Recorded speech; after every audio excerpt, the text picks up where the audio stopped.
Our crews continue to see, still days later, are more homes that have major damage, many that are too dangerous even for people to live in. Our Team 4 coverage continues with our Nathan Vickers detailing some of the work taking place in order to stabilize these damaged structures. That's right. It's almost haunting to walk down this street and see so many homes with damaged roofs, and also to know that people are still staying in those homes even though they're not safe to be in right now. Well, one local handyman saw that need and he decided to get to work on houses like these. So many roofs look like the one over Roosevelt Fletcher's home. Inside the house is just a barrel now. A job the 85-year-old can't do. I don't know anything about roofing and carpenter work. And a problem that's been difficult to navigate, even with insurance. They leave everything to me to get their roofing and they find somebody. I don't know anything about who to find or nothing. But for now, Jake Wheeler Are we covered on that side? found him. It's absolutely terrifying and sad seeing what everybody's going through.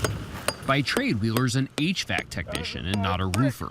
Oh, I did it again. There's a hole there. But he knows just enough to tack on a tarp. You just look around and there's carnage, and there's tarps that are on some roofs, but they're not doing anything.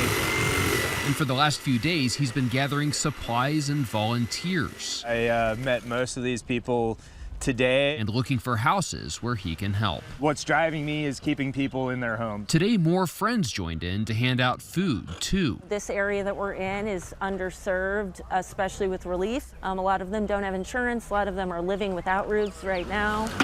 Enough to keep Fletcher dry while he figures out what to do next. Oh, I feel, man, 1,000 times better now. Materials like plywood and tarps have still been hard to find. Wheeler's been depending on donations and anyone handy with a hammer. Tie a bow on it. And while the help is encouraging, I'm not seeing the cavalry. I'm not seeing much help down here. he sees a need to do much more. We're almost a week in, and while we're doing our best, it's not enough. We need more help.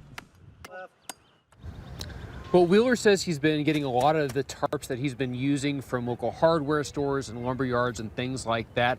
But a lot of the organizations collecting donations around town, they're also taking tarps as well. And we are hearing from a lot of people that they are having trouble finding things like plywood, tarps, tar, any materials to help them seal off and secure their homes. Reporting live, Nathan Vickers, First Alert 4. Definitely supplies that are needed, Nathan. Thank you. Following